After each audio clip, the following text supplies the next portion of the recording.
নমস্কার বন্ধুরা, লক্ষ্মী কিচেনে আপনাদের স্বাগত। আজ আমি রান্না করব বাগানের মাশরুম, দেশি মাশরুম।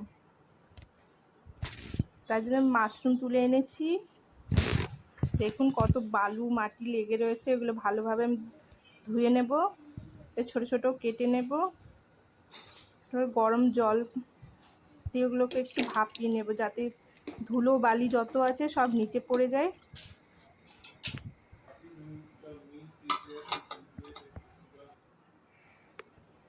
এখানে আমি পেঁয়াজ কেটে রেখেছি, দুটো বড় সাইজের আলু কেটে রেখেছি। মাশরুমগুলোকে আমি একটু গরম জলে সেদ্ধ করে নিলাম, বালুগুলো সব ঝরে যাবে।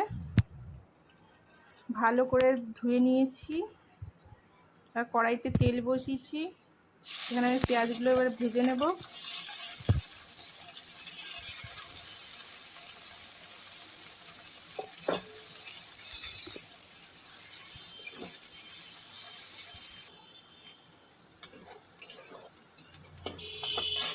আমার পেঁয়াজ ভাজা হয়ে গেছে, এবার আলুগুলো আমি দিয়ে দিলাম,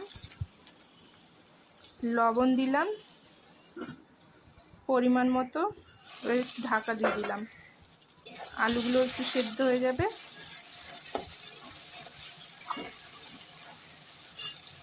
এবার আমি সেদ্ধ করে মাশরুমগুলো ওর মধ্যে দিয়ে দেবো।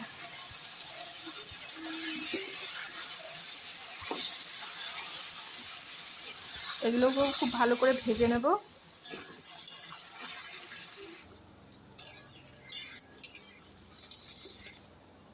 আর ভাজা হয়ে গেছে। এবার আমি হলুদ দেব 1 চামচ, 1 চামচ লঙ্কা গুঁড়ো, 1 চামচ জিরে গুঁড়ো,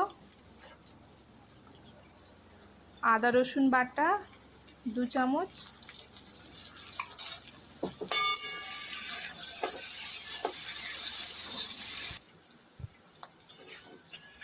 এবার আমি ভালো করে কষিয়ে নেব।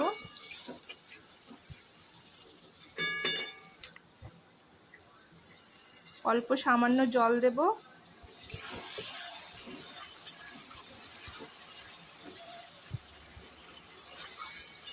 একটু ফুটিয়ে আমি এর মধ্যে গরম মশলা দেব নামানোর আগে।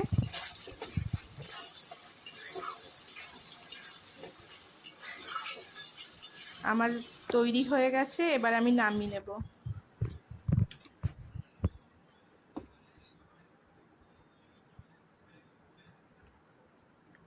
এই রেসিপিটা গরম ভাত, রুটি, পরোটা সাথে খেতে দারুণ হয়। ধন্যবাদ বন্ধুরা।